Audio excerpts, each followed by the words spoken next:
তারা দলের সমাবেশ করুক, আস্তে আস্তে মাঠ তৈরি করেছে। আপনারা মনে রাখেন 17 বছর ধরে আপনারা প্রায় 19 বছর ধরে ক্ষমতার বাইরে। তো আপনারা বাংলাদেশ ইসলামী রাজনীতি দল বলেন বা বিএনপি বলেন, সবাই ক্ষমতার বাইরে।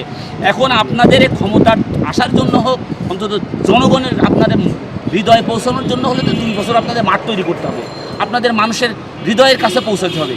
এই জন্য আমরা বলতে চাই প্রফেসর ডক্টর ইউনূসকে আত্মশক্তিশালী করুন এবং অন্তত কমাস কম তাকে সুযোগ দিন। এই প্রফেসর ইউনূস যদি অন্তত আমাদের 5 বছর স্টে করতে পারে, বাংলাদেশের অর্থনৈতিক চিত্র ইনশাল্লাহ পাল্টে যাবে আমরা বলে আশা রাখি।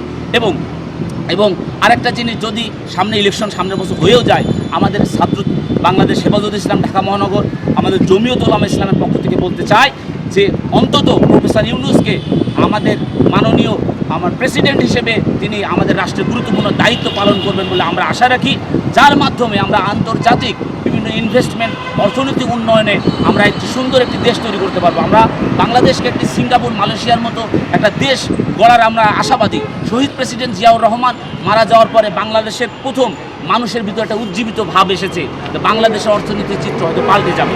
এই জন্য আমরা যত ইসলামী দল করি, তারপর বিএনপির সিনিয়র পলিটিশিয়ানদের উদ্দেশ্যে আমরা বলতেছি যে আপনারা তাড়াতাড়ি বেশি ক্ষমতার লোভ করেন না। আপনারা যত ক্ষমতার লোভ করলে সে ক্ষমতায় টিকে থাকতে পারেন না। এই জন্য আমাদের বিএনপির যারা আসলে শহীদ জিয়ার সৈনিক আছেন, আসল শহীদ জিয়ার সৈনিক, এই যে নারায়ণগঞ্জ কি বলে আমাদের এই নেত্রকোনার কী যেন নাম, আর নেত্রকোনা, হ্যাঁ বাবর সাহেব আছেন, আরও ভালো ভালো লোক আছেন বিএনপির ভিতরে যারা সিনিয়র পলিটিশিয়ান।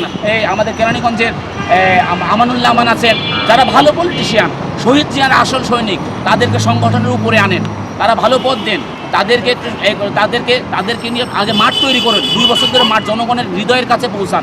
রাতারাত যদি ক্ষমতার কাছে চলে আসতে চান, রাতারাত আমাদের দেশ থেকে পালায়